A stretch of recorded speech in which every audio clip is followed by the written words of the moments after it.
You ever heard about the rat cook? The gods turned the cook into a giant white rat who could only eat his own young. You remember that line, don't you? Bran Stark, sitting quietly by the fire, his voice calm and almost resigned, recounting the grisly tale of the rat cook. A story so ancient and unsettling that it lingers in your mind long after the scene fades. It wasn't for murder the gods cursed the rat cook, or for serving the king's son in a pie. He killed a guest beneath his roof. That's something the gods can't forgive. Most viewers took it at face value, a chilling, symbolic story told the morning after the Red Wedding, a somber parable about the inviolability of guest right and the brutal consequences of betrayal. He's been roaming the Nightfort ever since. No matter what he does, he's always hungry. But what if I told you that Bran Stark wasn't just recounting folklore? What if he actually knew the Red Wedding was coming before it happened? That he was already grappling with the horror of that day? And what if, far from seeking comfort in an old story, he was predicting a future that he'd already seen? This is not idle speculation or a fan theory lost in the mists of Westeros. No, this is a revelation, hiding in plain sight. It's all too easy to dismiss Bran as a passive, innocent observer, an isolated boy stumbling through fragmented visions, powerless to act or even fully understand what he sees. But Bran's powers as the three-eyed raven give him a terrifying kind of knowledge that transcends time, that blurs the lines between past, present, and possibly even the future. If you follow the hidden clues, you'll realize that Bran saw the Red Wedding unfold not just in memory, but in real time, through Summer's eyes. He felt the death of Grey Wind, the silent, spiritual echo of Robb Stark's demise. And with that, he knew the fate of his family before anyone even suspected a thing. And when we revisit Bran's response, retelling a dark, cryptic riddle, you'll realize he may have already known exactly what form the Starks' vengeance would take as well. Along with evidence scattered through the books, other seasons, and wider lore, these revelations totally change the meaning of this seminal moment, and completely rewrites Bran's narrative. But before we get to that, let's look at what fans were led to believe. Most viewers see Bran Stark's story during this period as tragic and reactive.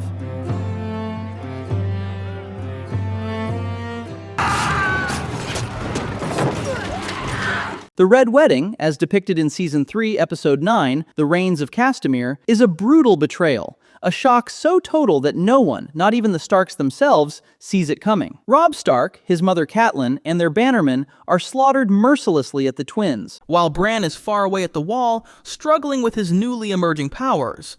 The prevailing assumption is that Bran's visions are fragmented, confusing, and mostly retrospective. He is learning to navigate his strange abilities, but is not consciously aware of the significance or timing of what he sees. That assumption led most fans to interpret the Rat Cook story, told the morning after in Episode 10, Misa, as Bran reaching for the emotional comfort of folklore, a way to make sense of a senseless act of treachery. This reading is comforting. It preserves Bran as a sympathetic figure, an innocent boy whose knowledge comes too late to change anything, forced to endure loss rather than prevent it. It fits neatly with the pacing of the show. The Red Wedding shocks the audience, and Bran's story provides a mournful echo, a somber reflection on the cost of betrayal. But here's the problem. This interpretation ignores the deeper layers of Bran's green sight and the subtle narrative cues that suggest he was actually watching the massacre unfold in real time, or worse, even before it happened. Because Bran's powers don't just reveal the past as a static memory, they reveal the past, present, and future all at once. There is one deceptively simple line that confirms Bran saw everything. In Season 3, Episode 9, at the height of the massacre, Bran says, "When I was looking through Summer's eyes, I saw Jon." In other words, Bran warged into Summer at the exact moment the Red Wedding erupted. If Bran can locate Jon Snow through Summer's perspective, then he can also sense the other direwolves and, crucially, Grey Wind. This means that Bran's subsequent behavior, especially in Episode 10, is informed by real knowledge of what transpired. But when he tells the Rat Cook story the morning after, he isn't just sharing a traditional tale, nor is he simply grappling with trauma. The flatness of his emotional tone, the lack of shock or surprise, is not detachment, but deep, pre-processed understanding. Bran is grappling with the magnitude of betrayal and death he witnessed, as well as its consequences. The Rat Cook story is his way of framing the Red Wedding within a moral universe where guest right remains sacred, and those who violate it receive gruesome punishment. To deepen this understanding, we need to revisit Bran's vision montage from Season 6, Episode 6, Blood of My Blood. This sequence is crucial because it ties together multiple timelines and tragedies, blending past, present, and future into a seamless tapestry of green sight. In this montage, we see vivid images of the Red Wedding, Catelyn's throat being slit, Robb being stabbed, flashed alongside the Mad King's descent into madness and the burning of Winterfell. This intercutting is not random or stylistic. It suggests a thematic and chronological link between these events in Bran's perception. Green sight is not linear. It overlays moments of trauma, warning, and consequence, showing us that Bran's awareness encompasses more than what ordinary eyes could witness. It is a simultaneous vision of Westeros's darkest hours. Let's break down this montage in detail, because it provides a glimpse into Bran's burden. The first image is the Mad King Aerys II Targaryen, his eyes wild with madness as he screams, "Burn them all!" This moment symbolizes destruction born from paranoia and power unchecked. It's a prelude to ruin, a foreshadowing of the chaos that will engulf Westeros. Then we cut to the Tower of Joy, where Ned Stark confronts the last loyalists of the Targaryen regime. This scene is pivotal for the mystery surrounding Jon Snow's parentage, but here it also represents the closing of an era and the birth of a new legacy tied to secrets and sacrifice. Finally, the montage shows the Red Wedding itself, the betrayal and slaughter of the Starks and their allies. Bran's vision stitches these moments together, suggesting that the sins of the past echo into the present and future. He is seeing the continuum of history, the bloodshed, the betrayals, the heartbreak, all converging in one painful moment. To fully grasp what this means, we have to dig deeper into the history of the Three-Eyed Raven and Bloodraven's own tragic past, because Bran's burden echoes a legacy far older than himself. Brynden Rivers, known as Bloodraven, was a Targaryen bastard turned spy master, and later the mystical Three-Eyed Raven who mentored Bran. Bloodraven's story is one of sacrifice and loss. Once a man of political power, he chose to abandon his humanity to become the living repository of Westeros's memory, a watcher in the weirwood trees. His own past is riddled with betrayals and the weight of seeing too much. He sacrificed his mortal life to gain a vision that spans centuries. Bran inherits this mantle, bearing the same curse, to see everything but intervene little, a prisoner of knowledge. Bloodraven's tragic surrender to his role mirrors Bran's own journey. The loneliness, the burden, the painful foresight, they are legacies passed down through blood and magic. This connection is crucial because it frames Bran's experience not as isolated or accidental, but as part of a centuries-old tradition of seers who bear witness to Westeros's darkest hours. Bran isn't just a boy with strange powers. He is the latest incarnation of a lineage that watches over the realm, bound by duty and sacrifice. Understanding Bloodraven's story helps us see Bran's predicament in a new light. His knowledge of the Red Wedding isn't just a random vision, it's an inherited burden, a painful glimpse into the cyclical nature of history and violence in Westeros. Let me pause here and ask you directly. Reconsider everything you thought you knew about Bran's journey. Was he truly just an innocent boy overwhelmed by visions he couldn't control? Or was he a tragic seer, forced to carry knowledge of his family's destruction before it even unfolded? This question cuts to the heart of the narrative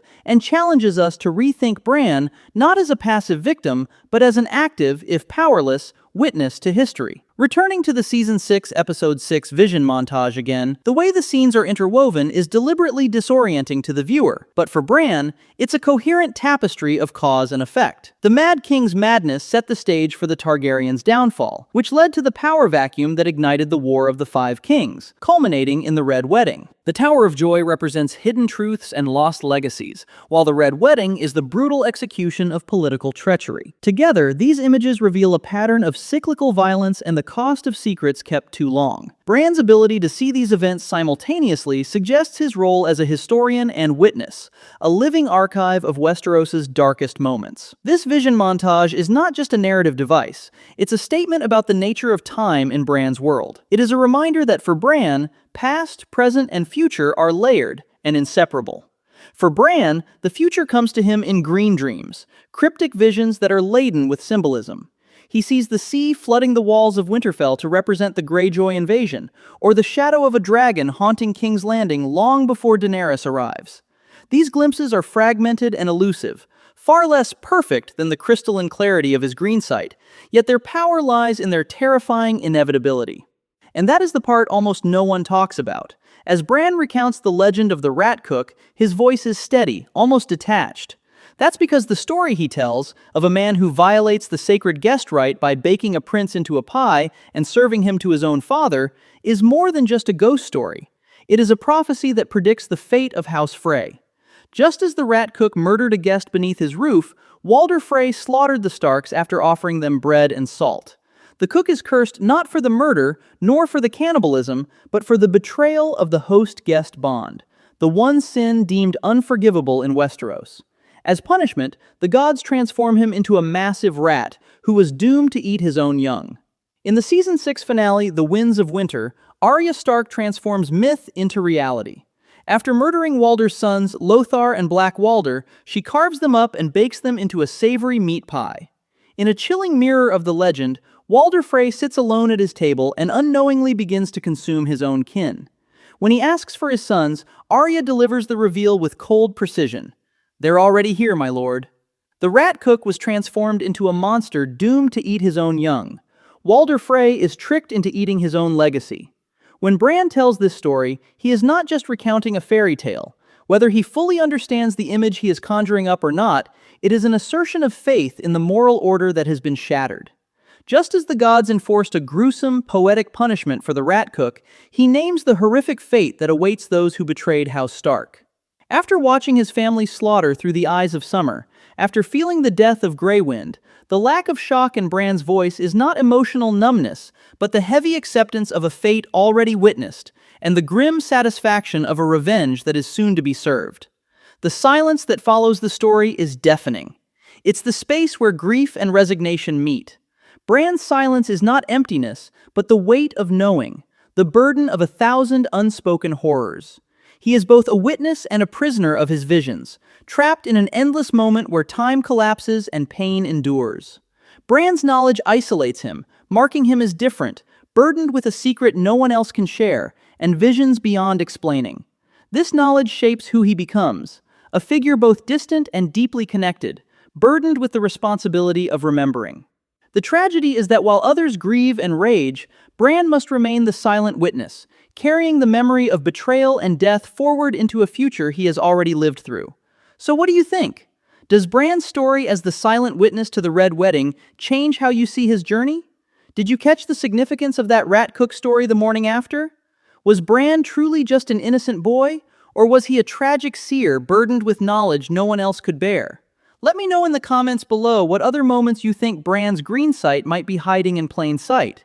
And if you enjoyed unraveling this secret layer of Game of Thrones with me, make sure to like, subscribe, and hit the bell so you don't miss any of our deep dives into Westeros and beyond.